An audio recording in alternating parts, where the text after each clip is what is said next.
નમસ્કાર દર્શક મિત્રો, વાલી મિત્રો. આજે માનસિક તંદુરસ્તીમાં વાલીનો શું ફાળો છે એવા ટોપિક પર આપણે ડિસ્કસ કરવા જઈ રહ્યા છે, વાતચીત કરવા જઈ રહ્યા છે.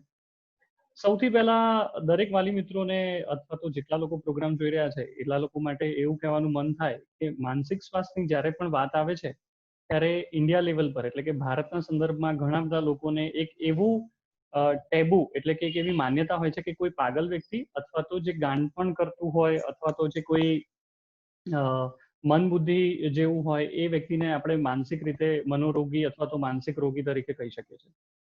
પણ ચોક્કસ મિત્રો એવું કહેવાનું મન થાય કે માનસિક રોગ અથવા તો માનસિક સ્વાસ્થ્ય એટલે એ નહીં. આપણે અહીંયા માનસિક તંદુરસ્તીની વાત કરવાના છીએ. સૌથી પહેલા આપણે સ્વાસ્થ્યને સમજવાનો પ્રયત્ન કરીએ. સ્વસ્થ શું કહેવાય? આપણે જે એક સ્વસ્થ વ્યક્તિની ડેફિનેશન આપણે કોને કહી શકીએ? મોટાભાગના લોકો ઇન્ડિયાના રેફરન્સમાં આપણે જોઈએ તો આમ તો ઘણા બધા કન્ટ્રીના રેફરન્સમાં ધ સેમ વન એવું જ છે કે જ્યાં માત્ર ને માત્ર ફિઝિકલ ફિટનેસ એટલે કે શારીરિક રીતે તંદુરસ્ત વ્યક્તિ જે હોય છે એને જ આપણે સ્વસ્થ વ્યક્તિ તરીકે કન્સિડર કરતા હોઈએ છીએ અથવા તો એ જ આપણને સ્વસ્થ વ્યક્તિ તરીકે આપણે એને જોઈ શકતા હોય છે.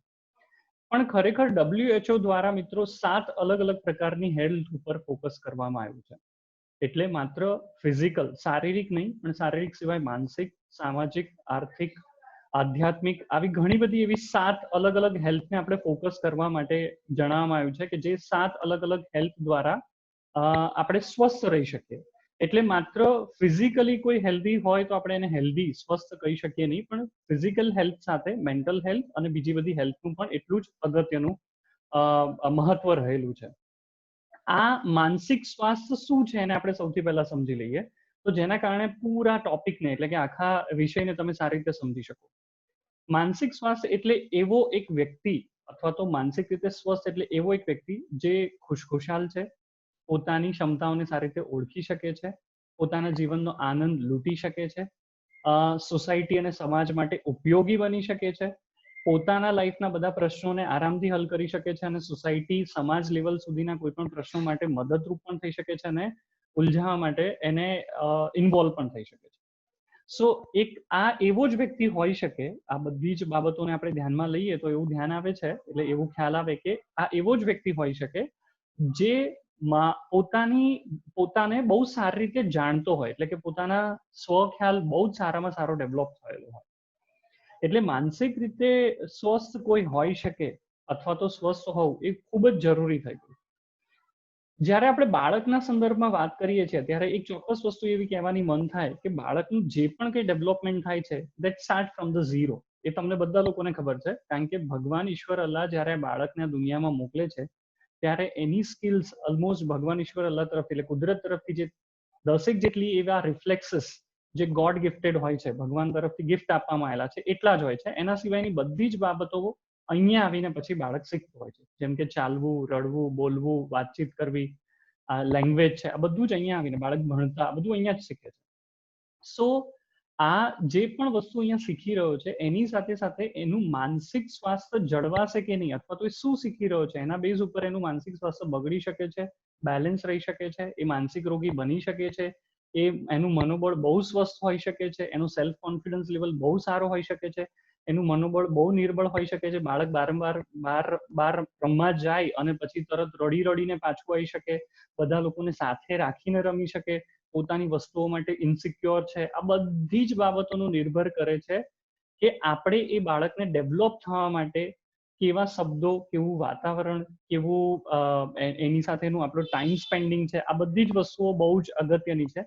એટલા જ માટે કહેવાય છે કે પેરેન્ટનો બહુ અગત્યનો રોલ હોય છે કોઈ પણ બાળકને ડેવલપ કરવા માટે.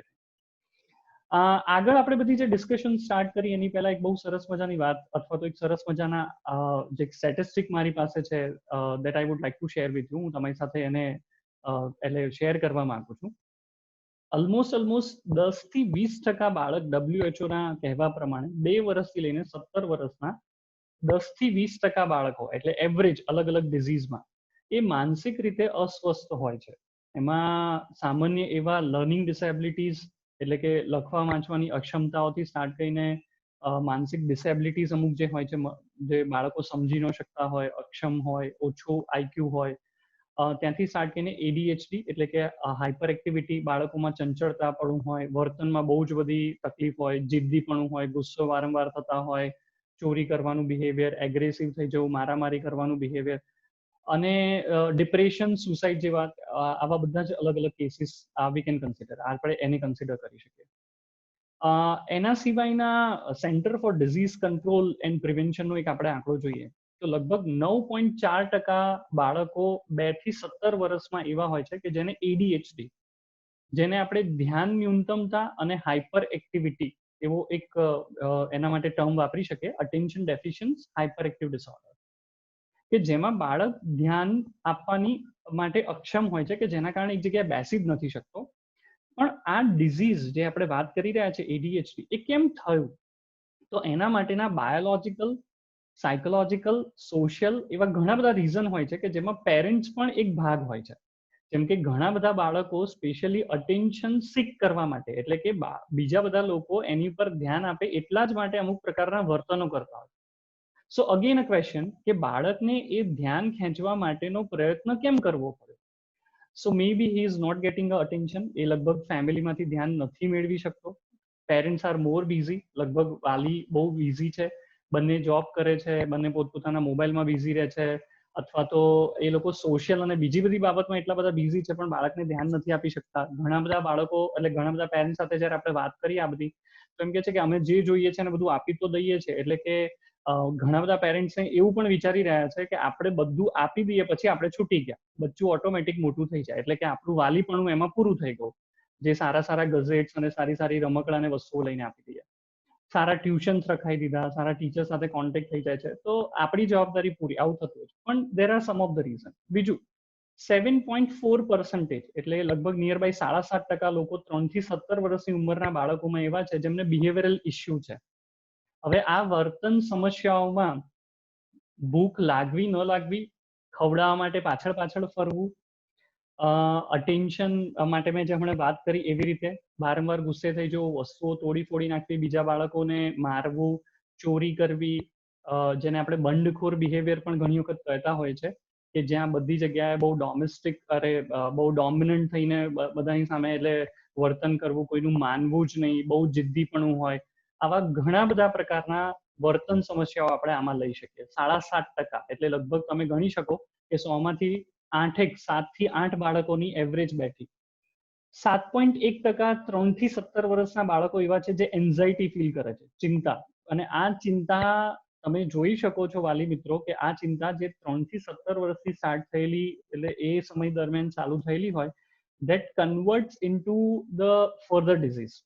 અને એટલા જ માટે લગભગ અત્યારે 25-30 વર્ષની આજુબાજુમાં જે લોકો બ્લડ પ્રેશરની ગોળી ખાવાની સ્ટાર્ટ કરી દે છે એ ક્યાંક ને ક્યાંક આવા બાળકો હોય છે, કારણ કે એન્ઝાઇટીના કારણે કન્ટિન્યુઅસલી આપણી નર્વસ સિસ્ટમ ડેમેજ થતી હોય અથવા તો ઓવર એક્ટિવ થતી હોય, જેના કારણે શ્વાસોશ્વાસ ફૂલાઈ જવા, હાર્ટબીટ્સ વધી જવા.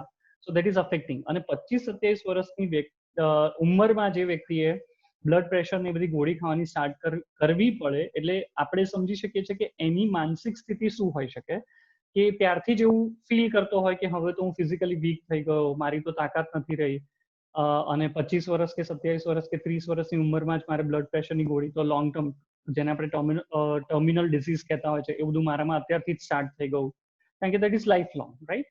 લગભગ 3.2% લોકો એવા પણ છે બાળકો 3 થી 17 વર્ષની ઉંમરમાં કે જે ડિપ્રેશન અનુભવે છે, રાઈટ. એટલે it is more a big term એવું કહી શકાય, કારણ કે ડિપ્રેશન એટલે લોનલીનેસ, એકલવાયાપણું, જેમાં દુનિયામાં હવે કશું રહ્યું નથી, બધું કંટાળાજનક છે, ક્યાંય મન લાગતું નથી, કશું જ કરવું નથી.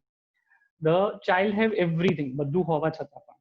આના સિવાયનું બહુ એક ઇન્ટરેસ્ટિંગ સ્ટેટિસ્ટિક એવું છે NCRBનું, નેશનલ ક્રાઇમ રેકોર્ડ બ્યુરોનું, જે ઇન્ડિયાનું માટેનું છે. 2018ના વર્ષ દરમિયાન લગભગ 10,159 સ્ટુડન્ટોએ સુસાઇડ કમિટ કર્યું છે.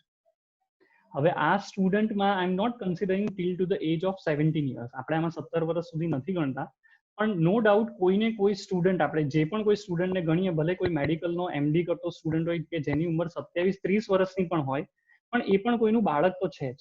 એટલે પેરેન્ટ તરીકેની આપણી ભૂમિકા તો સપોર્ટિવ અને બહુ એક્ટિવ હોવી જ જોઈએ. એટલે 2000 અને ધીસ ઇઝ ઇન્ક્રીઝિંગ. આ દર વર્ષે 2017 નો આંકડો 9000 આજુબાજુ હતો, જ્યારે 2018 માં એ 10,000 આજુબાજુ પહોંચ્યો છે.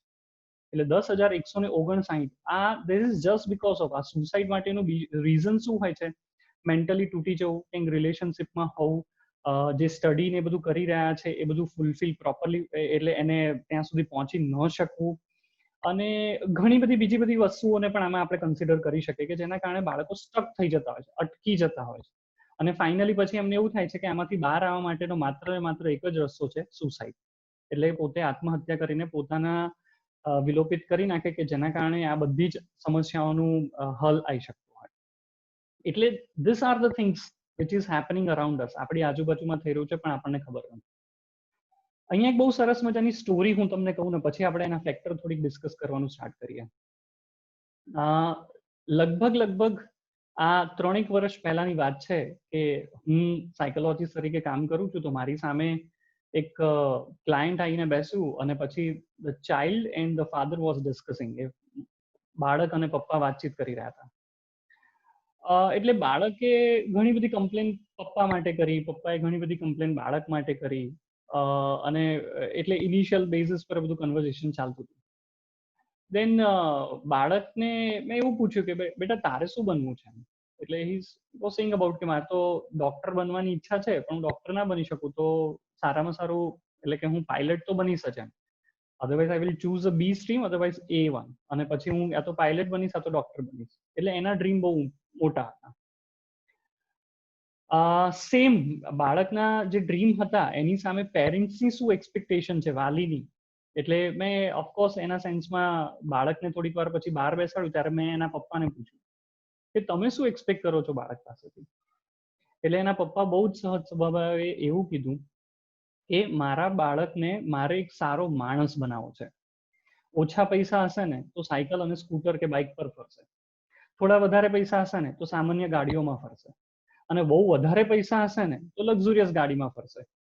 એનાથી બહુ કોઈ ફરક પડશે નહીં, પણ એક સારો માણસ બનાવવો છે કે જેના કારણે પોતે સારી જિંદગી જીવી શકે, એના બાળકોને સારી રીતે સંસ્કારિત કરીને એક સારો સમાજ વ્યવસ્થા ડેવલપ કરી શકે, અને એ પોતે સારું જીવીને બીજાને પણ સારું જીવતા શીખવાડી શકે. સો વાય ઇટ્સ નીડેડ. એટલે આ સ્ટોરી, એટલે મારો કેસ હતો, મેં કેમ ડિસ્કસ કર્યો. So we parents have the different type of high expectations. આપણામાંથી જેટલા પ્રોગ્રામ સાંભળી રહ્યા છે, ખરેખર તમે વિચારો તો આપણા બાળક પાસે આપણને ઘણી બધી અપેક્ષા હોય છે. તું સારો સ્કોર કર, તું સારા ટકા લાવ, 10th સ્ટાન્ડર્ડ છે, 12th છે, આગળ આપણે ફિલ્ડ ચૂઝ કરવાનું છે. સો એવી કોઈ ફિલ્ડમાં જા કે જે અત્યારે અપકમિંગ ડિમાન્ડમાં છે, વધારે પર્સન્ટેજ લાવ.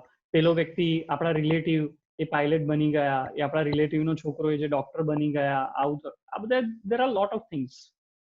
સો that is not only about the expectation. માત્ર આપણે અપેક્ષાઓ રાખીએ છીએ એટલું નથી, પણ અપેક્ષાઓ સાથે સાથે ઘણા બધા એવા ફેક્ટર પણ છે કે જે બાળકના મનને તોડી રહ્યું છે, જેના કારણે બાળક માનસિક રીતે સ્વસ્થ થવાની જગ્યાએ અસ્વસ્થ થઈ રહ્યું છે, તકલીફમાં આવી રહ્યું છે, પ્રેશરમાં આવી રહ્યું છે, પણ એની પાસે કોઈ શેરિંગ સિસ્ટમ મે બી નથી, એટલા કારણે અટકાઈ પણ જઈ રહ્યું છે. બાળકના ઓવરઓલ ડેવલપમેન્ટમાં સૌથી વધારે જો માનસિક સ્વાસ્થ્યને અસર કરતું હોય તો એ છે એનું સ્વ, એટલે કે સેલ્ફ ડેવલપમેન્ટ. હવે સ્વમાન, પછી આપણે જેને કોન્ફિડન્સ કહેતા હોય છે, આત્મવિશ્વાસ, પછી સ્વ વિશેની જાણ જેને આપણે સ્વભાનતા કહેતા હોઈએ છીએ. આ બધી વસ્તુ માટે પેરેન્ટ્સ અને ફેમિલી, સ્કૂલ જે અર્લી યર્સ હોય છે એ બહુ જ અગત્યના હોય છે. જો કે એક વાત મિત્ર હું અહીંયા ભૂલી રહ્યો છું, એ હું તમને સૌથી પહેલા શેર કરી દઉં કે બ્રેઇન જે છે ને, આપણું મગજ, એનું ડેવલપમેન્ટ જે થાય છે એ ડેવલપમેન્ટમાં 16 વર્ષ સુધીમાં આપણું બ્રેઇન ડેવલપ થઈ જતું હોય છે, જેને આપણે એવું પણ કહીએ છીએ 16 સાન, રાઈટ? એટલે 16 વર્ષ સુધી દેટ ઇઝ કમ્પ્લીટ ડેવલપમેન્ટ. પછી શું થાય છે તો 16 વર્ષ પછી આપણા જે અનુભવો અને આપણા જે એજ્યુકેશન, જે પણ આપણા અનુભવ છે, આપણું એજ્યુકેશન છે, એની સાથે સાથે આપણે એને ખાલી લઈને ચાલતા હોય છે. જેમ કે 20 વર્ષ સુધી આપણું આખું બોડી ડેવલપ થઈ જતું હોય છે. સો એ 16 વર્ષ સુધીમાં બ્રેઇન ડેવલપમેન્ટમાં પહેલા 5 વર્ષની અંદરમાં 80% બ્રેઇન ડેવલપ થતું હોય છે, પહેલા જ 5 વર્ષમાં. એટલે વી કેન અન્ડરસ્ટેન્ડ કે પહેલા 5 વર્ષની અંદરમાં બાળક સાથે આપણે શું કરવું, શું બોલવું, શું શીખવાડવું, કેવી એક્ટિવિટીઝ કરાવડાવી કે જેના કારણે બાળક can be a more smart, અને આપણા શબ્દો પણ એના માટે કેટલા અસરકારક હોય છે, આ બધું જ બહુ જ અગત્યનું હોય છે. Let me go back to the written point about the self development. હવે આ સ્વમાન, આત્મવિશ્વાસ, પછી સ્વ વિશેનો ખ્યાલ, આ બધું આપણે ઘણી બધી કમ્પ્લેન કરતા હોય છે કે મારું બાળક કોન્ફિડન્ટ નથી. હું જોઉં છું જ્યારે રમતા હોય ને ત્યારે બીજા બધા બહુ સારું કરે છે. ઘણી વખત બાળક રડતું રમતા રમતા ઘરે આવે, લગભગ 4, 5, 6 વર્ષનું બાળક, તો મમ્મી સામેથી એને ઊંધું ખખડાવતા હોય, બોલતા હોય કે તારામાં તો વેત જ નથી, તું નથી કરી શકતો, તું પહોંચી નથી વળી શકતો. નાનું બાળક કોઈ પણ હોય, છોકરો છોકરી, એને ખખડાવતા હોય. હવે સી, જ્યારે આપણે બાળકના સ્વ ડેવલપમેન્ટ એટલે કે આપણે સેલ્ફ ડેવલપમેન્ટ માટે કામ કરી રહ્યા હોય ત્યારે ઘણી બધી વસ્તુ આપણે ખાસ ધ્યાનમાં લેવા જોઈએ છે. દરેક બાળક એટલું જ અગત્યનું છે અને દરેક બાળક અલગ છે, એટલે કે આમ તો દરેક વ્યક્તિ અલગ છે. એટલે એ પ્રમાણે we can not expect everything from the one person. દરેકે દરેક બધી જ બાબતો આપણે એક જ વ્યક્તિ પાસેથી આવશે, અથવા તો જે આજુબાજુના બધા જ બાળકો બધું કરી શકે છે આપણું એકલું જ બાળક કરશે એવું નથી. એટલે બાળક જે પણ કંઈ નાની નાની વસ્તુ કરે છે ને, વી શુડ એપ્રિશિએટ, આપણે એને વખાણ કરવું જોઈએ. એઝ એન એક્ઝામ્પલ, માત્ર 7-8 મહિનાનું બાળક કે જે તાલી વગાડતા શીખે છે, જેને આપણે રાધે રાધે કે એવું કંઈ કહેતા હોઈએ, રાઈટ, અથવા તો કોઈને તાલી આપતા શીખે છે, સો એ તાલી વગાડવાની સાથે જ, અથવા તો એ તાલી વગાડ એ પોતે આપે છે એની સાથે વી શુડ સે એપ્રિશિએટ, વાહ વાહ, રાઈટ, બહુ સરસ, અરે ગુડ.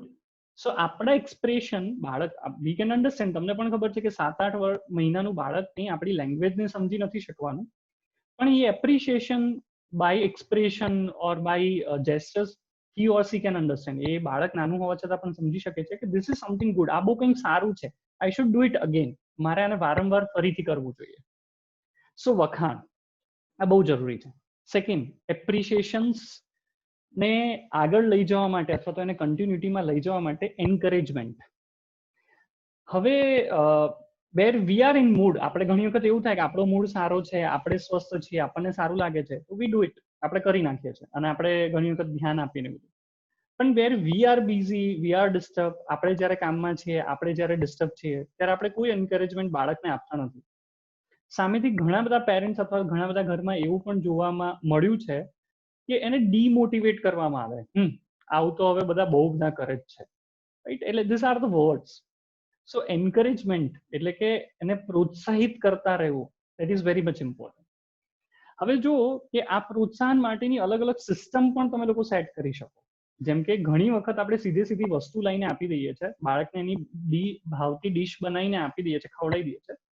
રેધર દેન દેટ આપણે શું કરી શકીએ કે આજે તું 1 કલાક બેસીને લખ્યો ને, દેટ ઇઝ વેરી ગુડ, બહુ સરસ, અને એટલા માટે આજે તારી ફેવરેટ ડીશ આપણે બનાવવાના છીએ.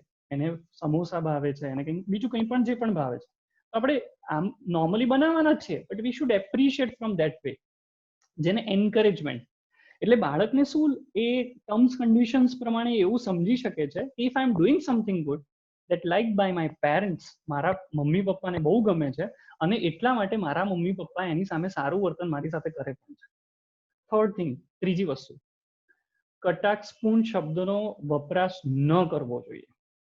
હવે આ હું મોટાભાગે નેગેટિવ વાત ક્યારેય કરતો નથી, કારણ કે આઈ ડોન્ટ લાઈક ઇટ. હું પોઝિટિવ વાત સૌથી વધારે કરતો હોઉં છું.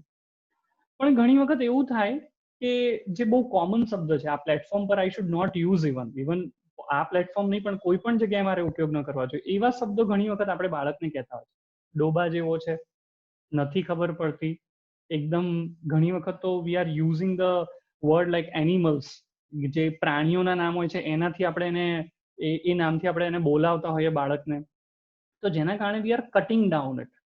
ઘણી વખત બાળક બહારના બાળકો સાથે પહોંચી ન વળે અથવા તો જ્યારે એની સાથે રમી ન શકે, રડીને આવે તો વી સેઝ બાયલા જેવો છે. તો ધીસ આર ધ વર્ડ્સ કે જે એને કેટલું ચેલેન્જિંગ ફીલ કરાવે છે. હવે 5 વર્ષ સુધીમાં તો જ્યારે આપણે એનો ઉપયોગ કરે છે તો ઇટ ઇઝ ગોઈંગ ઇનસાઇડ, અને એ એના સ્વખ્યાલમાં જાય છે કે હું કોણ છું.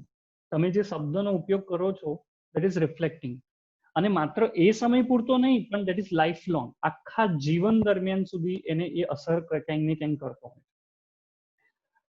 બિયોન્ડ ધીસ, આપણે જ્યારે એક્ટિવિટી ચૂઝ કરાવીએ છીએ બાળકને, તો બાજુવાળા સ્કેટિંગ જોઈન કરે છે તો લેટ વી ઓલ્સો ડુ. આ વેકેશનમાં તું સ્કેટિંગ કરી લે, આવતા વેકેશનમાં આપણે સ્વિમિંગ કરીશું. This is all not necessary. I think મને એવું લાગી રહ્યું છે કે બધું જ જરૂરી નથી. બાળકને એક્સપોઝર મળી રહ્યું છે, બાળકને ગમે છે, આપણે એના માટે એપ્રિશિએટ કરીએ છીએ. તારે સ્વિમિંગ શીખવાનું છે, તારે કોમ્પિટિશનમાં જવું છે એટલે શીખવાનું છે, નો. ના, આપણે એવી વાત ચોક્કસથી કરી શકીએ કે બેટા સ્વિમિંગ શીખીએ તો સારું કહેવાય. હો, અને ગમે તો યુ ટ્રાય ઇટ, સારું કહેવાય. કારણ કે ફ્લૂડ કે એવું કંઈ પણ, એટલે કે પૂર કે એવું કંઈ પણ હોય તો આપણે તરી શકીએ, આપણે કોકનો જીવ પણ બચાવી શકીએ. અને it is even the physical એક્સરસાઇઝમાં એક એવી એક્સરસાઇઝ સ્વિમિંગ એવી છે કે જેમાં બોડીના બધા જ પાર્ટની બહુ સારામાં સારી એક્સરસાઇઝ થઈ શકે. Should motivate, otherwise cans about એના મેરિટ્સ ડીમેરિટ્સ આપણે બતાવીએ છીએ, જે સારા અને ખરાબ પાસાઓ કે જેના કારણે બાળક પોતે ચૂઝ કરે છે, જેને આપણે રિયલ ગોલ તરીકે કન્સિડર કરી શકીએ. રિયલ ગોલમાં બીજું એવું પણ આપણે મૂકીએ કે when we know about hour child, આપણે આપણા બાળકને જાણીએ છીએ તો આપણી એક્સપેક્ટેશન્સ પણ બહુ બિયોન્ડ હોવી ન જોઈએ. મે બી સ્કૂલિંગ સિસ્ટમથી લઈને ઘણી બધી વસ્તુને આપણે જ્યારે સમજીએ છીએ ત્યારે પહેલા બીજા ધોરણમાં કે સિનિયર કેજી જુનિયર કેજીમાં A++ કે 90 to 95% આવ્યા તો બી એક્સપેક્ટ કે આગળ પણ આવે. પણ વી અન્ડરસ્ટેન્ડ વેરી વેલ કે કેજીમાં કે ફર્સ્ટ સેકન્ડ સ્ટાન્ડર્ડમાં રેડીમેડ એક પેપર શીટ આપણને અઠવાડિયા પહેલા જ ઘરે આપી દેવામાં આવે છે કે જેમાં આપણે પ્રેક્ટિસ કરીને બાળક એઝ ઇટ ઇઝ બેઠે બેઠું લખીને આવે છે. એટલા માટે he is getting the percentage, એટલા માટે એને મળે છે. પણ હવે ત્રીજા ચોથા ધોરણ પછી જ્યારે કન્સેપ્ચ્યુઅલ લર્નિંગ સ્ટાર્ટ થાય છે કે જેમાં એને પોતે વાર્તા સાંભળે છે, સમજે છે, પોતે જવાબ બનાવે છે, તો એવી બધી જગ્યા પર જો હવે એને ઓછા પર્સન્ટેજ આવે છે અથવા તો થોડા ઘણા આગળ પાછળ પર્સન્ટેજ હોય છે, વી હેવ ટુ એક્સેપ્ટ. આપણને ખબર છે કે આપણું બાળક 60 થી 70% એવરેજમાં છે, તો આપણે એક્સેપ્ટ જ કરવાનું છે કે ફર્સ્ટ ક્લાસ ઇટ્સ ગુડ.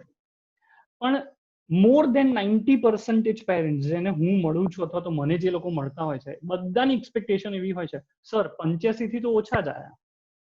એટલે we are expecting from every child of this world, આ દુનિયાના દરેક બાળક પાસે અથવા તો આપણી સોસાયટીમાં રહેતા દરેક બાળક પાસે આપણે 85 થી વધારે જ ઈચ્છીએ છીએ.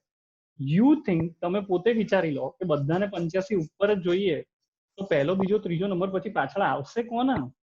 who will be the last one, who will be the second last one, કોણ હશે? તમે વિચારી લો કે આ દુનિયાના બધા જ લોકોને આપણે સેલેરીમાં પર્સન્ટેજને સેલેરીમાં કન્વર્ટ કરીએ, બધા લોકો 85,000 થી નીચે કોઈ પગાર જ નથી જોતો. સો નાના કામ કરશે જ કોણ? Right. So this is V have to understand, આ વસ્તુને આપણે સમજવાની છે કે જ્યાં બાળકને આપણે હવે શું આનું સીધું કનેક્શન એવું છે કે વેર વી એક્સપેક્ટ મોર તો બચ્ચું ક્યાંક ને ક્યાંક પ્રેશરમાં આવે છે. ઘણા બધા પેરેન્ટ્સ બહુ સ્માર્ટ હોય છે કે જે મેં હમણાં એપ્રિશિએશનની વાત કરીને એનો ઉપયોગ ત્યાં કરશે કે બેટા તું 85 થી વધારે ટકા લાવે ને તો હું તારા માટે પેલી લાઇટ વાળી ગાડી લઈ આપું, તારા માટે બેડમિન્ટનનો નવો આપણે સેટ લઈ આવીએ અને ઓલ દેટ. હવે no doubt we can put it, આપણે રાખી શકીએ એવો ગોલ પણ ક્યાંક મૂકી શકીએ કે જેને બાળકને મોટિવેટ, પણ આના કારણે ઘણા બધા બાળકો ફીલ વેરી પ્રેશર. ફર્સ્ટ. બીજું, મોરલ સોશિયલ વેલ્યુમાં ઘણી વખત કોમ્પ્રોમાઇઝ થતો હોય છે. ઘણા બધા પેરેન્ટ્સના આઈડિયા પણ હશે, ખાસ કરીને ચોથા પાંચમા છઠ્ઠા ધોરણથી ઉપરના બાળકોમાં દે સ્ટાર્ટેડ ડુઈંગ ચીટિંગ્સ ઇવન. એમને એવું છે કે આપણે તો લાવવા જ છે પર્સન્ટેજ, કારણ કે આપણે ગિફ્ટ જોઈએ છે, મારા મમ્મી પપ્પાને મારે સારું બતાવવું છે, એટલે ચીટિંગ કરવી, ચોરી કરવી, આ બધું પણ શીખવા માટેનો પ્રયત્ન કરે છે. ઓવર પ્રેશરના કારણે થિંકિંગ અ લોટ અને ફિઝિકલ હેલ્થ ઉપર. એક્ઝામ સમયે જે અમુક બાળકોને તાવ આવી જાય છે અને એનો આપણે બ્લડ ટેસ્ટ કરાવીએ છીએ, રિઝલ્ટ એટલે મીન્સ કે એનું રીઝન કશું જ નથી આવતું, બ્લડ ટેસ્ટમાં કશું જ પણ એવિડન્સ નથી આવતા. ડોક્ટર એવું કહે છે કે ના કશું જ નથી, સામાન્ય ઇન્ફેક્શન્સ કે એવું કંઈ હોઈ શકે છે, બ્લડ રિપોર્ટમાં કશું બતાવતા નથી. એ શું છે? એન્ઝાઇટી. બાળકને પરીક્ષા માટેનો એટલો બધો ડર, એ ડર ક્યાંથી ઊભો થયો? કારણ કે વી સેડ સમટાઈમ કે ભાઈ તારે વધારે પર્સન્ટેજ લાવવાના છે, અથવા તો આપણે ક્યારે એવું નથી કીધું કે બેટા ચિંતા ના કર, તારાથી જેટલી મહેનત થાય તું કર, હું તને મદદ કરું, બેસ, આપણે સાથે બેસીએ, હું તને અમુક ટેકનિક શીખવાડું. આવું કશું જ નથી કીધું. એટલા માટે ક્યાંક ને ક્યાંક ફીલ ટાઈમ પ્રેશરના કારણે એન્ઝાઇટી, અને that anxiety convert in to the blood pressure disease as well as right. બીજા બધા પણ બહુ જ બધા ફિઝિકલ ડિઝીઝમાં કન્વર્ટ થતા હોય છે. ઓનેસ્ટી, આપણે જે છીએ સત્ય એને બતાવવા માટેનો પ્રયત્ન કરીએ. આ ક્યારે થશે? રોલ મોડેલમાં. આપણે જે કરીશું એ જ બાળક ફોલો કરશે. આપણી સામે જ બાળક છે ને ફોન કરીએ છીએ આપણે અને વિશેષ કે બેટા કહી દે ને પપ્પા નથી ઘરે, પપ્પા is in front of the child અને સામે જ ઊભા છે છતાં પણ. સો આ ઓનેસ્ટીનું કોમ્પ્રોમાઇઝેશન પણ આગળ થાય છે અને આના કારણે પણ માનસિક સ્વાસ્થ્ય તૂટવાની શક્યતા વધે છે. જે બાળકને બીજા બાળક તરફથી માન સન્માન નથી મળતું એના માટેનું આ સૌથી મોટામાં મોટું એક કારણ હોઈ શકે છે. સો આ છે ને બધા સેલ્ફ ડેવલપમેન્ટના ફેક્ટર છે. બીજું જે ફેક્ટર છે હું તમને મતલબ આપણે ડિસ્કસ કરવાનો ટ્રાય કરીએ. Time. No one has a time right now. અત્યારે લગભગ કોઈની પાસે કોઈ પણ પ્રકારનો સમય છે નહીં. એટલે every one is complaining a lot about the time. દરેક લોકો લગભગ ટાઈમ માટેની એટલી બધી કમ્પ્લેન કરી રહ્યા છે કે મારી પાસે સમય નથી. બાળકને જ્યારે આપણે સમય આપતા નથી, હાઉ વિલ અન્ડરસ્ટેન્ડ, એ કેવી રીતે સમજી શકશે કે કઈ વસ્તુની જરૂર છે.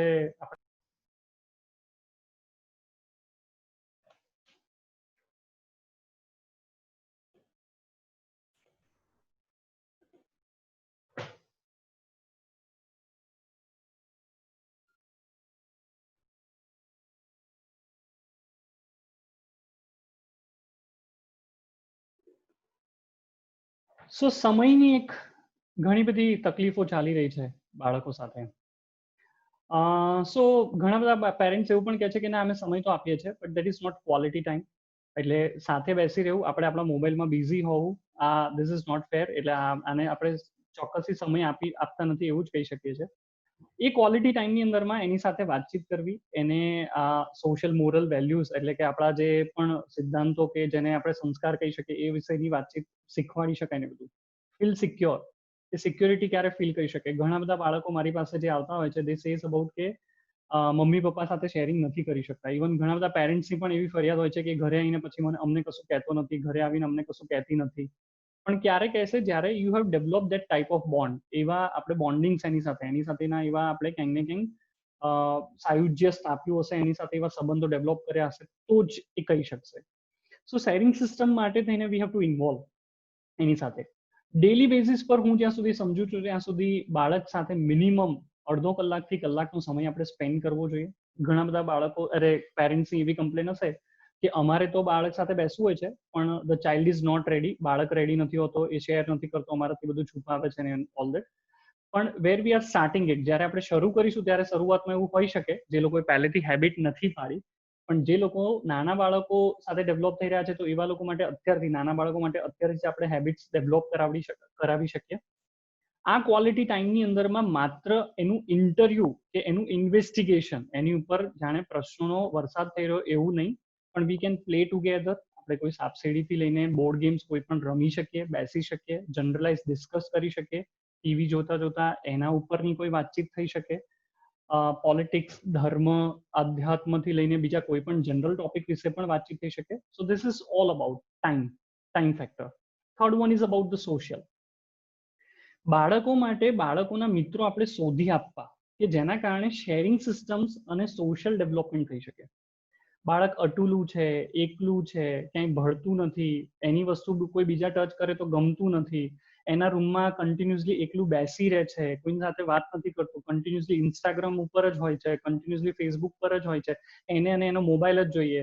ઇવન વી સીન રાઇટ નાઉ અરાઉન્ડ અસ, જ્યારે આપણે સોશિયલ ફંક્શનમાં જઈએ છીએ ત્યારે આપણે જોઈએ છે કે બહુ જ બધા એવા બાળકો જે 3, 4, 5 વર્ષની ઉંમરથી સાટીને 10, 12 વર્ષની ઉંમરના બચ્ચાઓ પોતપોતાના મોબાઈલ લઈ મમ્મી પપ્પાના મોબાઈલ લઈને બેસી જતા હોય છે.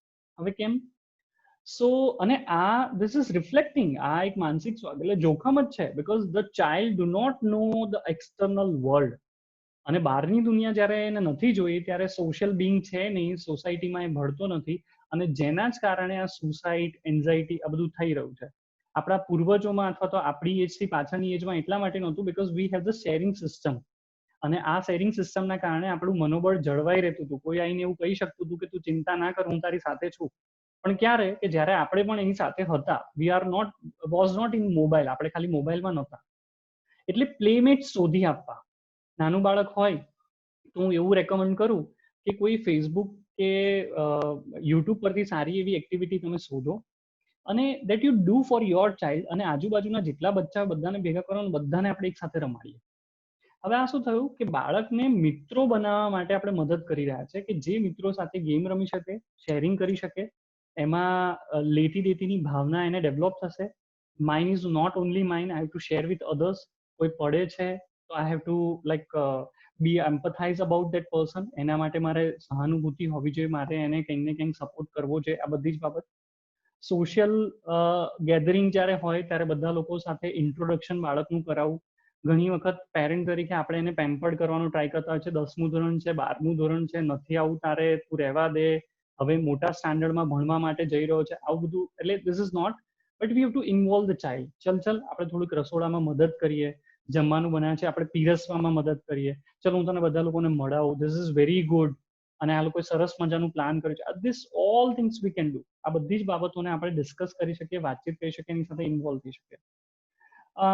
બિહેવિયરનું ઇમ્પોર્ટન્સ શું હોય કે જ્યારે આપણે કોઈ પણ વર્તન કરીએ છીએ તો આ વર્તન આપણી સામાજિક સિસ્ટમ જે છે, આપણી જે પણ કોઈ સમાજ વ્યવસ્થા ચાલી રહી છે, એમાં કયા કયા રીતિ રિવાજ શું કેમ ચાલી રહ્યા છે, કેવી રીતે ચાલી રહ્યા છે, that all V have two explain. આ બધું પણ હવે આ એટલા માટે કે એક માનસિક રીતે સ્વસ્થ વ્યક્તિના માટે એક બહુ અગત્યની વસ્તુ એવી હોય છે કે they know the meaning of everything. Blindly follow કરવું અથવા તો આંખો બંધ કરીને બધા આંધળું અનુકરણ કરવું, that is not a characteristic of mentally healthy person. એટલે મેન્ટલી હેલ્ધી વ્યક્તિ એક એવો પણ છે કે જે બધું જ બહુ સારી રીતે સમજીને પછી ફોલો કરતો હોય. Schooling is a fun, play is also fun. જીતવા માટે નથી રમવાનું, અથવા તો જીતી જવા માટે જ માત્ર નથી રમવાનું. સ્કૂલ માત્ર એજ્યુકેશન માટે નથી, ત્યાં જઈને માત્ર ધ્યાન જ આપો, ભણો જ, શું કહે છે ટીચર લખીને જ લાવો. This is we expect from the child. આપણે ક્યાંક ને ક્યાંક ચોક્કસથી આપણે બાળક પાસેથી આવી અપેક્ષા રાખી શકીએ, પણ that is not only the things. એ માત્ર એક વસ્તુ નથી. સો બેટા સ્કૂલ જા, ત્યાં મિત્રો બનાવ, ત્યાં બેસ, તારા કોણ કોણ ફ્રેન્ડ્સ છે, તારા કયા ટીચર આવે છે, એમનું નામ શું છે, એ શું શેર કરે છે, તને સબ્જેક્ટ ભણાવતી વખતે કઈ સ્ટોરીઝ કહે છે. So this all are the things કે જે હેલ્ધી મેન્ટલ ડેવલપમેન્ટ માટે હેલ્પ કરે છે, not only the academic score.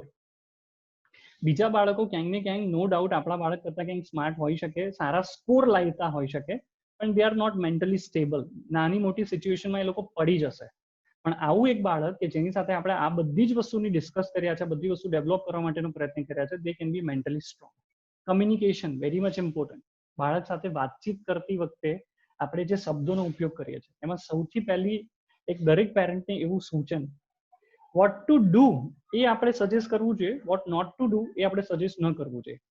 બાળકને ઘણા બધા બાળકો એટલે પેરેન્ટ્સને આપણે કહેતા કે બારી પર ન ચડ ભાઈ, બારી પર ન ચડ, ત્યાં સોફા પર કૂદકા ના મારીશ. This all are the negative suggestion. ન કર એ માટે આપણે સ્પેશિયલ સજેશન આપી રહ્યા છે. એના કરતા બેટા અહીંયા આવીને બેસ, મને મદદ કર, તું ટીવી જોઈ લે.